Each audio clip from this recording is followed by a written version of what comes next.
Shalom, selamat pagi. Sate pagi hari ini bertemakan berbuah manis.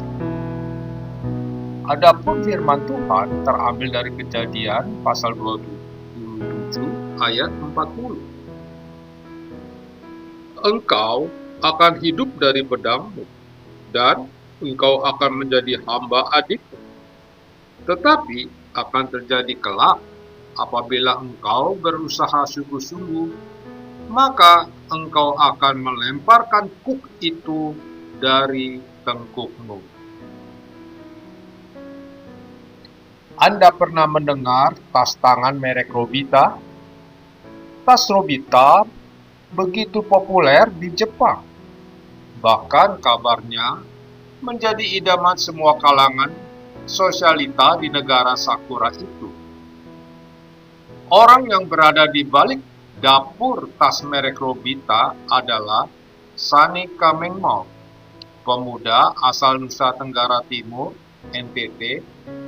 Siapa sangka pemuda lulusan SMP itu akhirnya menjadi pengusaha sukses yang dapat menginspirasi siapapun yang mendengar tentang kisahnya. Sani meninggalkan kampung halamannya dan pergi ke Bali. Di kota ini, Sani bekerja serabutan. Ia mau melakukan berbagai hal, di antaranya sebagai buruh cuci mobil dan juga buruh renovasi rumah. Sampai pada akhirnya, ia bekerja menetap di sebuah hotel bernama Hans Hotel yang terletak di Jalan Benesari, Legian, Kuta. Di tempat itu, ia bekerja sebagai tukang kebun selama 1 tahun, sebelum dipindahkan dan naik pangkat menjadi petugas keamanan pada tahun 2000. Dia diangkat menjadi satpam karena dianggap memiliki etos kerja yang bagus. Selama itu, ia juga memanfaatkan waktunya untuk belajar bahasa Inggris dan bahasa Jepang. Gaji pertamanya ia sisihkan untuk membeli kamus 2 bahasa asing tersebut dan mempelajarinya dengan tekun. Kemauannya yang tinggi untuk belajar bahasa asing sangat menolongnya dalam memiliki relasi dengan para tamu hotel. Hingga pada suatu kesempatan, ia mendapatkan peluang bisnisnya melalui pertemuannya dengan Nobuyuki Kakisaki, seorang pengusaha dan pemilik dari Real Point Inc. asal Jepang. Kemudian mereka menjadi partner dalam usaha pembuatan tas. Tas yang diberi merek Robita ini kononnya terinspirasi dari kegaguman Nobuyuki dengan tokoh kartun bernama Nobita dalam serial Doraemon. Tidak ada proses yang mulus dalam sebuah kehidupan dan juga dalam sebuah dunia usaha. Sani pun mengalaminya, apalagi ketika Nobuyuki Kakisaki menutup usianya karena penyakit kanker paru-paru.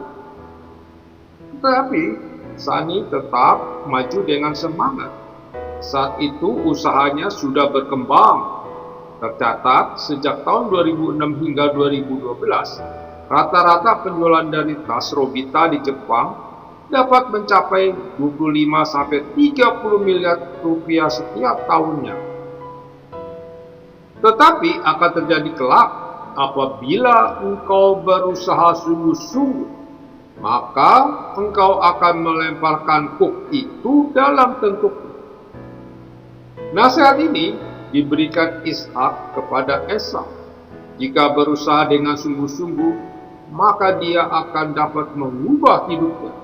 Dan tidak dapat dimungkiri bahwa Esau menjadi bangsa yang besar yang tinggal di daerah Seir. Nasihat itu berlaku juga untuk kita. Sudah banyak kisah bagaimana kerajinan, usaha yang keras, dan tekad yang bulat membuahkan hasil yang manis. Bagi karyawan, berjalanlah dengan sungguh-sungguh. Bagi pengusaha, berusahalah dengan sungguh-sungguh dan tekad yang kuat.